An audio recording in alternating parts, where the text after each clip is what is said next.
Nessa questão, eles dão uma situação, um problema que a gente tem que interpretar e conseguir resolver. Então, ela fala o seguinte: em uma estrada retilínea, um automóvel de 3 metros de comprimento e velocidade constante de 90 quilômetros por hora alcança uma carreta de 15 metros de comprimento e velocidade também constante de 72 quilômetros por hora. O sentido do movimento da carreta O sentido do movimento da carreta é o mesmo que do carro. A distância percorrida pelo automóvel para ultrapassar completamente a carreta é de... Então, uma questão de cinemática, de entendimento do movimento de dois carros que estão acontecendo ali simultaneamente, e que eu quero saber qual é a distância que o carro vai ter que percorrer para ultrapassar esse caminhão. Toda a questão de situação, problema de cinemática, galera, ela acontece basicamente em 3 etapas, tá? Ou em 4 etapas, desculpem. A primeira etapa, eu chamo etapa de interpretação. Etapa de interpretação. É interpretar o enunciado, descrevendo as grandezas, traçando as grandezas escalares e vetoriais aí, até para nos dar condição de ir para a segunda etapa. A segunda etapa, a gente tem que fazer uma classificação do movimento, tá? Uma classificação do movimento. Só consigo classificar o movimento se eu enxergo como que a velocidade vai comportar, senão eu não conseguiria classificar esse movimento. Quando a gente classifica o movimento, fica muito mais fácil a nossa terceira etapa, que é entender como que essas grandezas vão se comportar. Então, a gente organiza as grandezas para enxergar o comportamento de um em relação ao outro.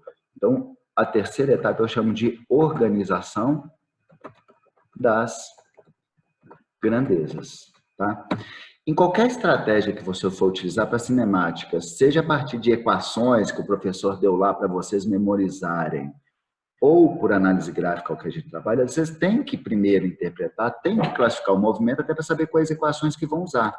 Então, na organização aqui, vocês podem seguir 2 caminhos. Ou pela análise gráfica, que é o gráfico de velocidade por tempo, ou vai ser a partir de equações, que são as equações gerais aí que trabalham cada tipo de movimento, tá?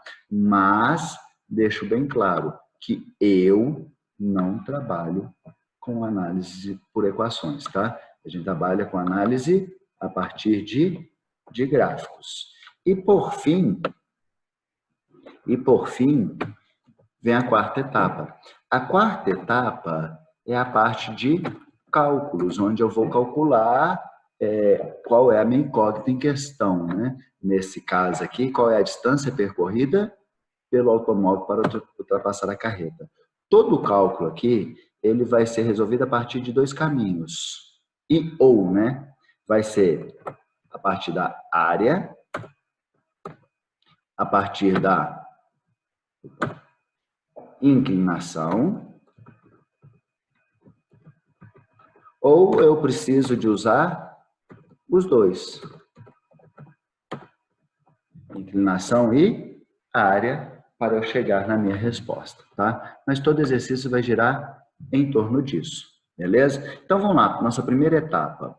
Deixa eu ver quantas horas aqui. 10h46 a gente faz esse exercício, os outros vão ficar de para casa para vocês e eu quero que vocês façam nessas ordens, pelo amor de Deus. Ah, Alexandre, mas eu aprendi que a equação é mais fácil os exercícios idiotas.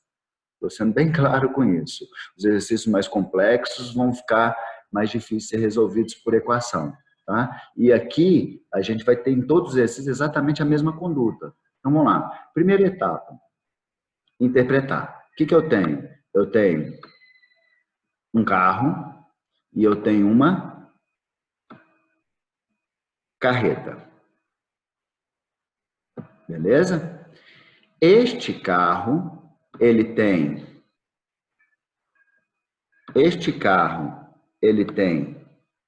3 metros e a carreta tem 15 metros. Então, esse carro tem 3 metros e a carreta, ela vai ter 15 metros, ok? Esse carro, ele está com uma velocidade de 90 km por hora e a carreta de 72. Só que ele está pedindo a distância em metro, então tem que passar essa velocidade para metros por segundo. O que eu faço? Divido por 3,6. Então, 90 km por hora dividido por 3,6 vai me dar aqui 25 metros por segundo. E 72 km por hora é a mesma coisa que 20 metros por segundo a intensidade desse movimento. Beleza? Então, aqui a velocidade deste carro vai ser de 25 metros por segundo. Não vou colocar unidade de medida aqui, tá? Senão fica muito cheio. E a velocidade do caminhão, ela é de 20 metros por segundo, tá? Opa, 20 metros por segundo. Legal. Continuando aqui, a gente enxergar que o carro tem que ultrapassar esse caminhão, a gente tem que ver que a parte de trás do carro tem que chegar na frente do caminhão. Então, quando a gente considera o tamanho do corpo, a gente chama de questões em que o corpo é um corpo extenso, o tamanho dele é considerável, eu tenho que somar o tamanho do corpo dele na distância percorrida. Então, vocês concordam comigo que o carro, para ultrapassar o caminhão, ele vai ter que andar, ao longo do tempo, 18 metros. Ele vai ter que andar aqui 18 metros a mais que o caminhão. Porque o caminhão está andando 20 metros por segundo. O carro está andando 25 metros por segundo. Para ele ultrapassar, ao longo do tempo, ele vai ter que andar 18 metros a mais, porque a traseira dele tem que ir para frente do caminhão. Beleza? Então, essa foi a interpretação que a gente teve. Ponto. Acabou. Segundo passo, classificação dos movimentos. Esses movimentos, ele considerou a velocidade constante. Então, são dois movimentos uniformes. São questões de movimentos uniformes, tá? Por fim, terceiro passo, fazer o gráfico de velocidade por tempo. Então, no gráfico de velocidade por tempo aqui, eu já vou fazer os dois movimentos no mesmo gráfico, tá? Para ficar mais fácil para a gente. É um gráfico de velocidade em metros por segundo, em função do tempo em segundos. Então, como ficaria esse gráfico? Ele seria do carro, uma função constante no valor de 25 metros por segundo. O caminhão seria uma função constante no valor de 20 metros por segundo. Beleza? O que a questão quer? Ela quer a distância. Aonde que eu acho a análise da distância? Eu acho na área do gráfico. Então, a questão vai girar em torno do cálculo da área do gráfico. Se a gente parar para pensar aqui, a área que está entre a função do caminhão e o eixo X representa o quê? Essa área aqui que eu estou grifando de vermelho. Ela é a área que representa a distância que o caminhão percorreu ao longo do tempo. Se eu pegar aqui, ó, essa área que eu vou grifar de verde entre a função e o eixo x, o que que ela representa? A área da função do carro. Então, ela representa a distância que o carro percorreu. Se eu pegar essa área que eu estou grifando aqui de amarelo, o que que ela representa? A distância que o carro andou a mais, o que tem mais de área do carro, do movimento do carro em relação do caminhão. Então, essa área de amarelo representa a distância que o carro andou a mais do que o caminhão ao longo da ultrapassagem, beleza? E outro detalhe, que nós não temos aqui, o tempo que esses dois gastaram para movimentar, ok?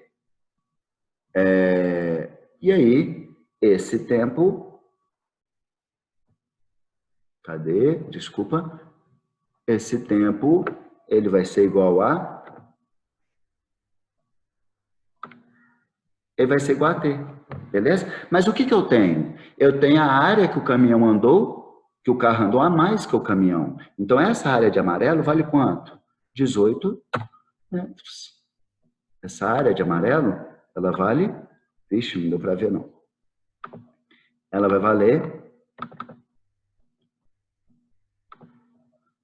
18 metros. Beleza? Então, o que que eu vou ter que fazer aqui? Calcular essa areazinha aqui. Ó. Calculando essa área, que área que é essa? Ela é um retângulo. Como é que eu calculo a área de retângulo? Então, a distância aqui a área é igual, deixa eu colocar preto, a área vai ser igual base vezes altura, em que a área representa a distância que o caminhão percorreu a mais, a base representa o tempo, o caminhão não, desculpa, gente, que o carro andou a mais, a base representa o tempo de ultrapassagem e a altura, ela vai representar a diferença da velocidade do carro em relação ao caminhão, que é igual a 5. Então, T vezes 5 é igual a 18, o tempo vai ser igual a 18 dividido por 5, que dá 3,6 segundos. Foi isso que a questão pediu? Não, mas eu já acabei achando o quê? O tempo de ultrapassagem, 3,6 segundos. Então, se eu quero saber quanto que o carro andou, e não quanto ele andou a mais, quanto ele andou, o que que eu tenho que fazer? Calcular toda a área referente ao movimento do carro. E a área referente ao movimento do carro seria essa área aqui toda, ó, que eu estou colocando nesse quadrante, que seria a região entre a função e o eixo X. Então, a distância, concluindo, a distância que o carro percorreu, ela vai ser igual ao quê? 25 vezes 3,6, que é o tempo que ele gastou para ultrapassar. A distância do carro, né? Ela vai ser igual a 25 vezes 3,6, vai dar entre 75 e menos do que 100. Sem precisar fazer quinta conta, eu afirmo que a distância vai ser igual a 90 metros. Beleza?